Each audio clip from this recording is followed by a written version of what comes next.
Bonjour à tous, j'espère que vous allez bien. Aujourd'hui, je vais partager avec vous les outils que j'utilise afin de gérer et suivre mes investissements sur Realty. Si vous êtes intéressé par la bourse, du crowdfunding, de l'immobilier ou d'autres investissements, n'hésitez pas à nous suivre. Pour trouver des opportunités d'investissement, je vais utiliser comme tout le monde la marketplace Realty. Ici, l'entreprise publie régulièrement des propriétés pour l'achat. On voit une propriété au Panama par exemple avec un rendement variable et une propriété aux États-Unis et plein d'autres propriétés qui sont disponibles à la vente. L'inconvénient de cette marketplace, c'est qu'on ne peut pas revendre les tokens. Et également, les propriétés qui sont publiées, elles partent rapidement. Et pour pouvoir acheter un bien, il faut être très réactif.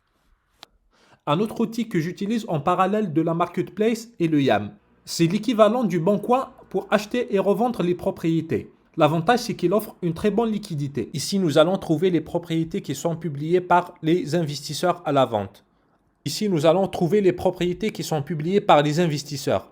À titre d'exemple, cette propriété offre un rendement de 9,26% et son rendement officiel est de 12,41. Nous voyons qu'il y a une différence de 34% entre le prix fixé par Realty et le prix de l'investisseur. J'utilise les différents filtres afin de trouver les propriétés qui correspondent à mes critères. Une fois trouvées, nous pouvons consulter la propriété en cliquant ici. Nous pouvons consulter les détails de la propriété. C'est un bien qui se situe à Détroit, qui est entièrement loué, qui a été construit en 1969. Je vais vous présenter maintenant un outil qui va me servir pour suivre mes investissements. C'est le Real Token Dashboard.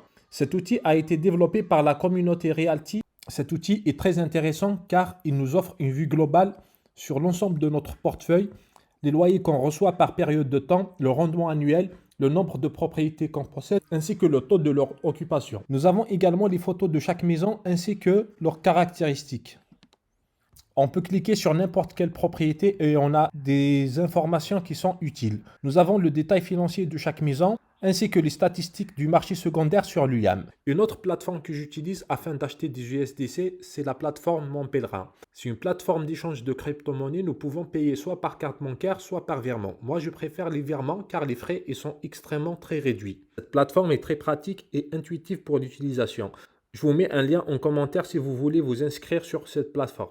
Une autre plateforme que j'utilise afin de connaître la disposition géographique de mes biens, c'est la plateforme Realty 123 Chicken Killer. Découvrir nos biens en cliquant sur les propriétés. Donc ça zoome. Nous avons par exemple ici 11 propriétés à Détroit, 4 à Saint-Louis et d'autres à Atlanta et en Alabama. Nous pouvons zoomer par exemple sur Détroit et nous voyons ici l'ensemble des propriétés. Donc là, c'est les maisons individuelles. Et ici, c'est les multifamilies. Quand les propriétés sont en vert, ça veut dire qu'elles sont 100% louées. En orange, ça veut dire que partiellement, elles sont louées. Ici, c'est en rouge, ça veut dire que le bien est vacant. Donc, il n'y a pas de locataire. Maintenant, je vais vous présenter un outil qui est très intéressant pour traquer les rentes qu'on reçoit de la part de Realty à travers le temps, ainsi que des investissements. Nous allons mettre notre adresse ici et on clique sur Go. Nous pouvons télécharger les données sous format Excel en cliquant sur ce bouton. Maintenant, je vais vous présenter les outils qui me permettent de prendre la décision d'investir ou pas sur une propriété. Prenons un exemple de cette propriété à Montgomery. Je vais copier son adresse et je vais utiliser plusieurs sites pour chercher certaines informations telles que l'emplacement, l'accessibilité, le quartier et la criminalité. Le premier site que j'utilise, c'est le site de Realtor. Je vais chercher la propriété et je vérifie certaines informations. Nous voyons ici le prix de vente ainsi que l'estimation du loyer. Un peu plus bas, nous avons les détails de la propriété, le détail financier, donc l'historique de la propriété et les risques qui sont associés à la propriété. Il existe encore d'autres sites pour vérifier les informations sur les propriétés tels que le site de Zillow.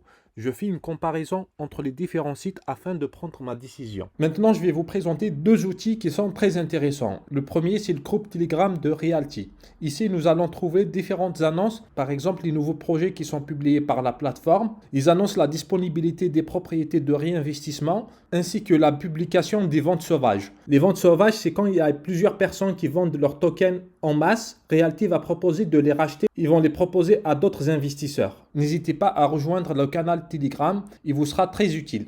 Le deuxième outil, c'est la chaîne YouTube de Realty. Donc chaque semaine, nous allons retrouver l'équipe Realty. Une semaine, ils font un live en français et l'autre semaine, ça sera en anglais. On peut poser des questions et on peut proposer des améliorations pour Realty et ils sont vraiment très réactifs et ils répondent généralement à toutes les questions. Nous arrivons à la fin de la vidéo. J'espère que vous avez aimé le contenu. N'hésitez pas à vous abonner et nous faire un like. Merci beaucoup.